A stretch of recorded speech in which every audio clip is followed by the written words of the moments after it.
Namaskar and good morning, distinguished dignitaries, esteemed industry leaders. I see some colleagues from Government of India, senior government functionaries, with is here, and dear friends. I feel privileged to address this India Today Infrastructure Conclave. I have been given to speak on the topic cleared for takeoff, scaling India's air infrastructure. So I'll be touching on the various aspects of aviation infrastructure. As we all know that India's development journey is being decisively shaped by the quality and pace of our infrastructure creation. And when it comes to aviation in particular, it's a crucial pillar of India's growth by providing connectivity, driving trade, creating employment, sustaining tourism, and being truly an engine of economic expansion.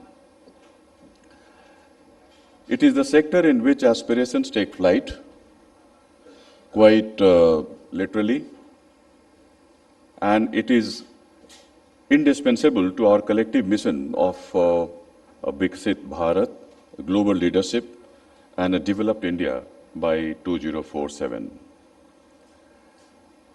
I'll delve into the past somewhat. And over the past decade, the Ministry of Civil Aviation, in close partnership with stakeholders, has worked with purpose and precision to transform India's aviation landscape.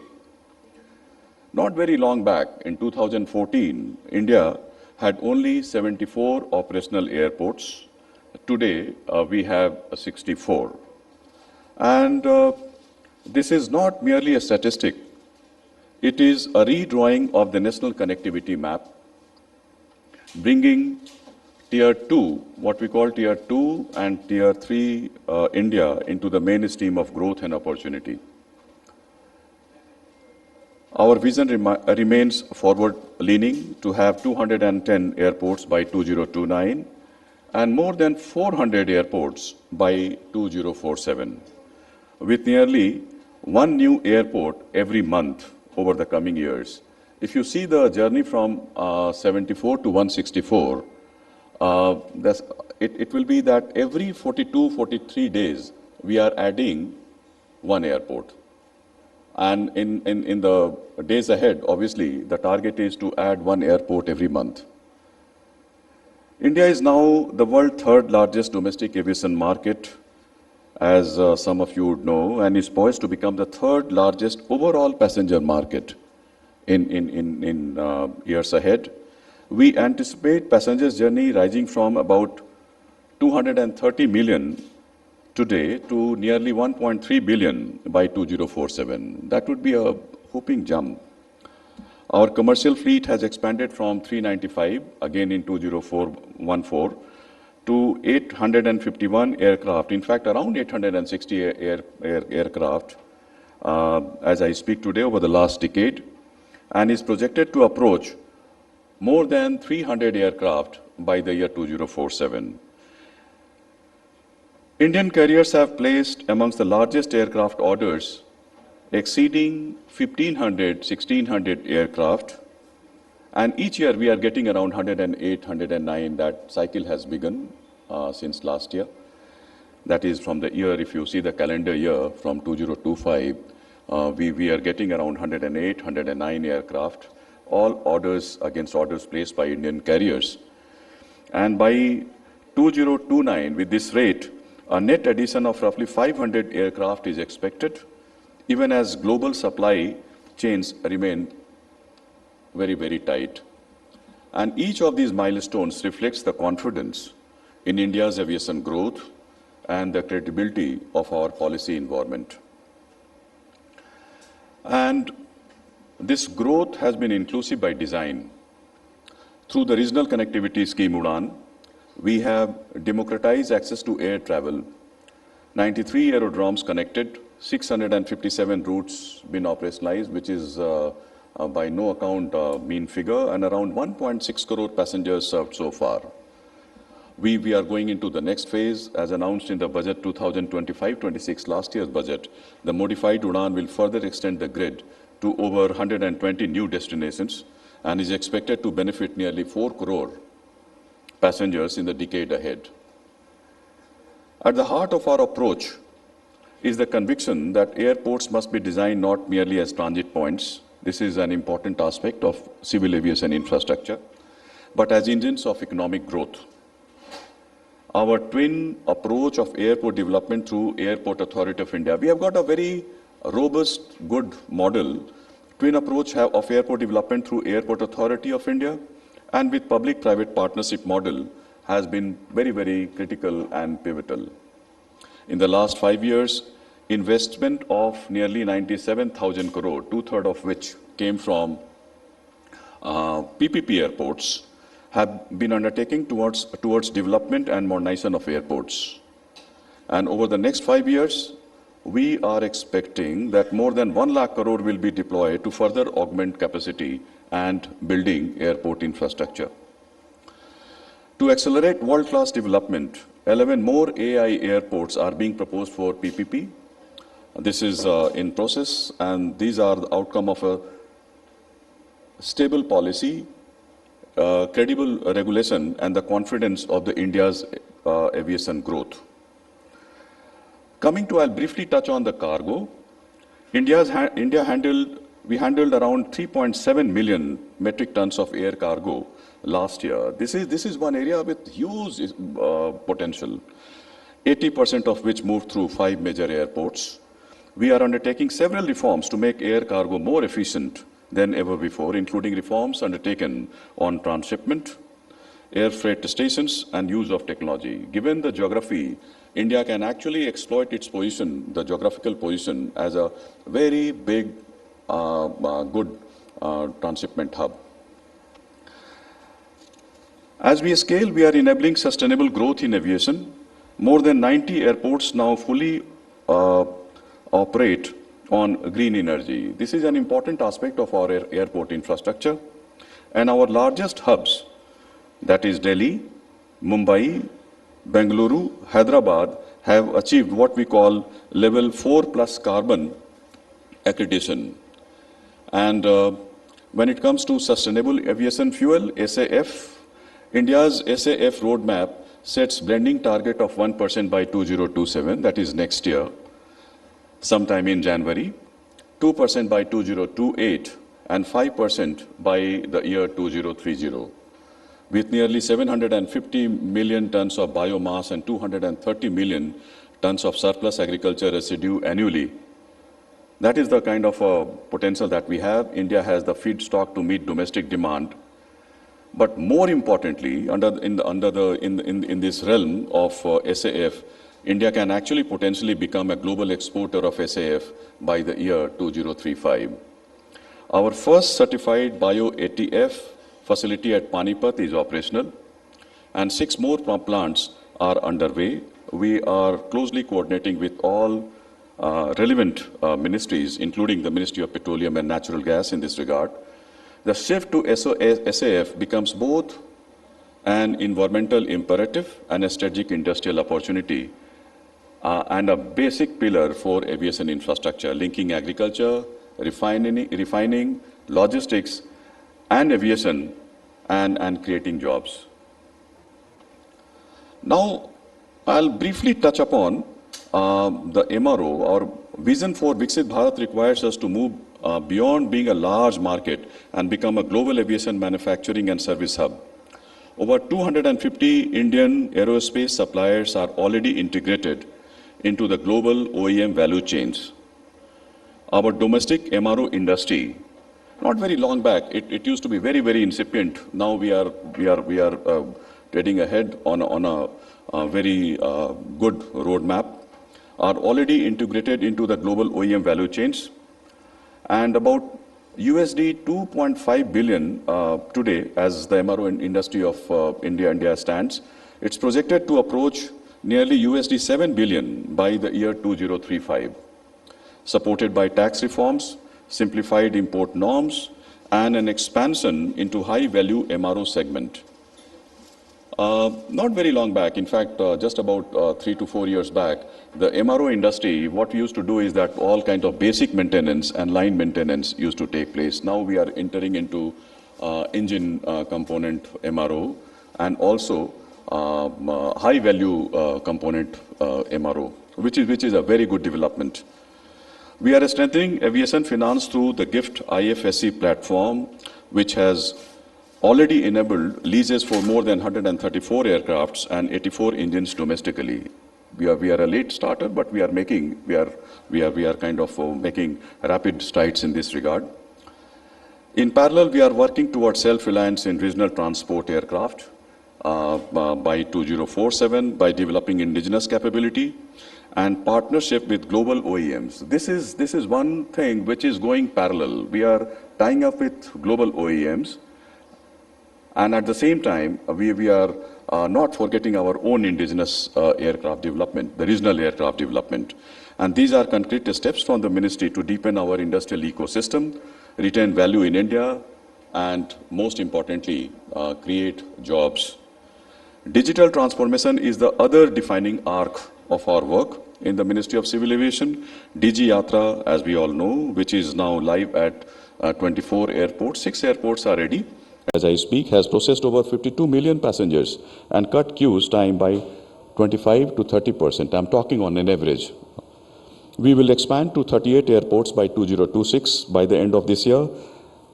The Fast Track Immigration Trusted Traveler Program is streamlining immigration through biometric e-gates and enhancing passengers' experience. The use of AI can bring greater efficiency in operations, enhance safety and security, and improve passengers' experience. The ministry is working with the stakeholders to use emerging technologies in aviation, AI, and build India's own aviation digital public infrastructure. We are also preparing for the next frontier, including advanced air mobility. This is one aspect I would like to highlight before the dignitaries today.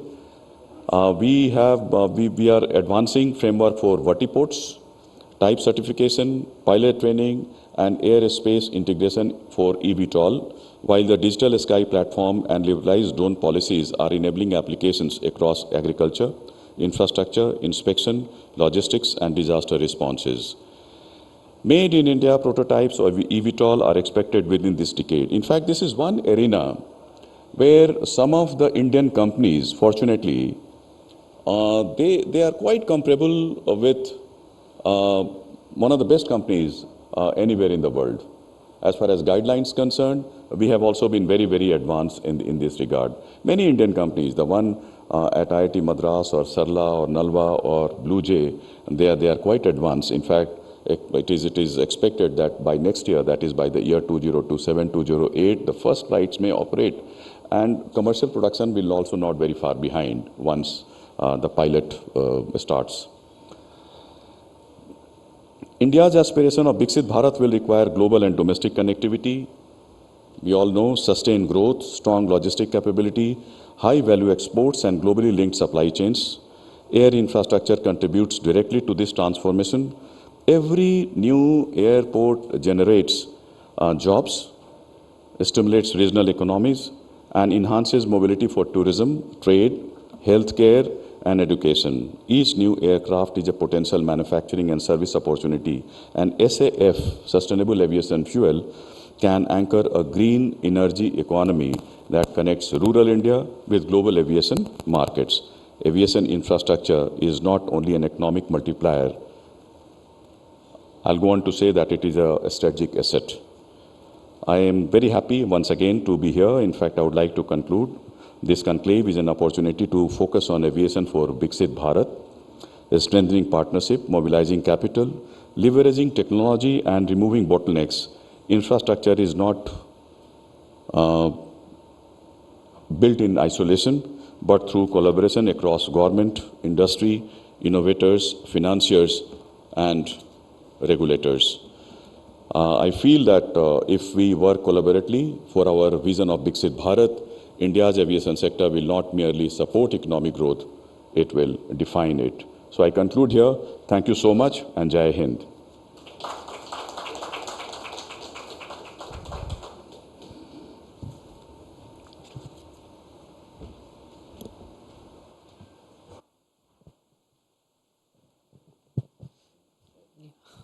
Thank you, Mr. Sinha. I know you are running out of time, but I believe you still have time for a couple of questions. A very quick question. You have given a great overview of the aviation sector and very optimistic overview.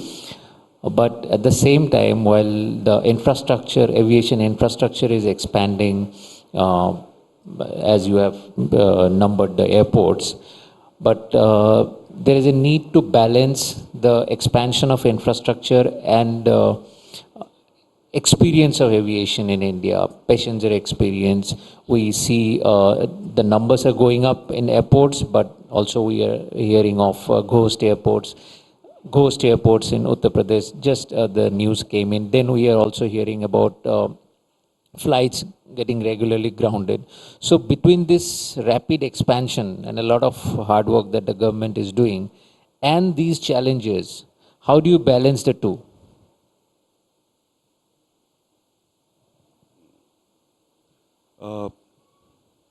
It's a, yeah, I just talked about that not very long back. We had 74 airports. Now the figure is hovering around 164, 165. You have to provide the basic first and thereafter start working on because there are many aspects to aviation. First, we have to have airports.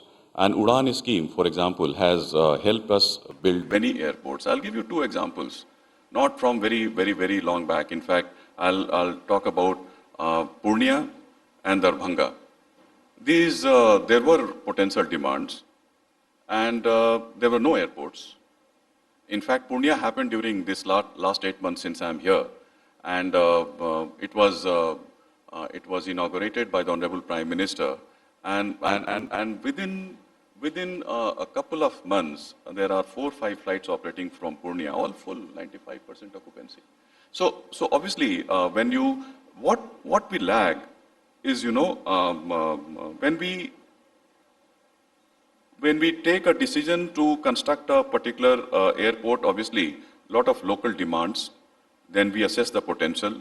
Plus, what we have done is that we have also studied under the what we call National Airport Development Plan. It's a kind of a strategy that we have. We have studied the old airstrips, pre-World War II era airstrips. Some of them could be there with the defense, some could be with the state governments. And then thereafter, we have drawn our action plan. From 164 to 210 by the year 2029, it's a kind of a definite roadmap we have already studied.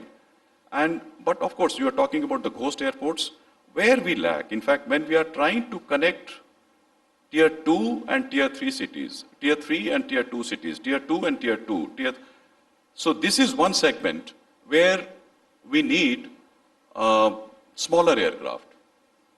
I just talked about the bigger aircraft. In fact, the Indian carriers they have placed orders for more than 1,500, 1,600. So these are all narrow-bodied aircraft or what we call wide-bodied aircraft. When it comes to a smaller aircraft, we are working in that direction. I talked about the regional regional aircraft of the capacity of maybe between 70 and 90. Through global AEMs, Indian companies have actually formed JV last couple of months. Embraer has signed one JV, and Sukhoi Superjet has signed one JV with Hindustan Aeronautics Limited. And also Omnipol, a 19-seater, this is a smaller aircraft, they have signed a JV with Shakti Aviation. So while we are working on our own regional aircraft dream, at the same time, in order to expedite through appropriate transfer of technology, we are also working so that everything is expedited. And we have some kind of a make in India, smaller aircraft. And this is the biggest bottleneck that I get to see. And once we have this bottleneck removed, obviously we'll be able to connect all the Tier 2, Tier 3 cities. But at the same time, the airport expansion plan should also go unabated. And that is why we are working on this plan. I hope I have been able to answer your question. Yeah, partly. Because we don't have time, I would not go into a follow-up in that direction. But another question that every layperson in India who takes a flight would like to ask, that it's kind of duopoly in India. We have only two major airlines in the country flying in all routes. So this has created a kind of duopoly, because of which we are seeing a lot of other issues where the aviation ministry may not be able to control certain things. Of course, you are only, I believe, 9 months old in the ministry, or 7 months old. Yes. But still, a layperson would like to ask, how do you, is the government doing anything to end this duopoly, so that we do not see instances of regular grounding or whatever happened in January, December last year?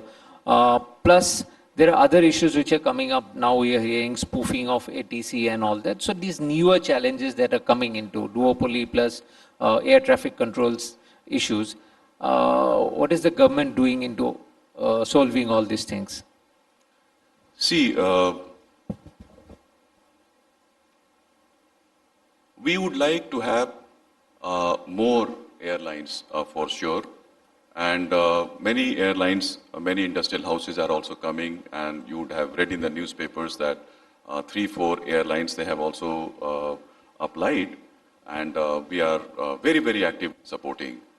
At the same time, we are also working on very, very serious working we are doing on how to keep the operational cost of the air industry low, so that it becomes a kind of attractive venture for anybody to come and start operating. Of course, through the one is facilitation, and the second, in fact, traditionally in India, I'll say the cost of operation is slightly on the higher side, because the cost of acquiring an aircraft, I just talked about the leasing in the budget, this year's budget, 26-27, kind of a special dispensation has been given, that tax-free regime for the first 20 years, and thereafter it is capped at 15%. This will give a big boost to lessors from all over the world to come and start operating from what we call the GIFT City IFSC. So this will actually bring down the cost of acquisition. As far as the running cost is concerned, there are two important aspects why we are working on this. One is the MRO cost, because earlier what used to happen is that for anything, you have to send your engines or your aircraft outside.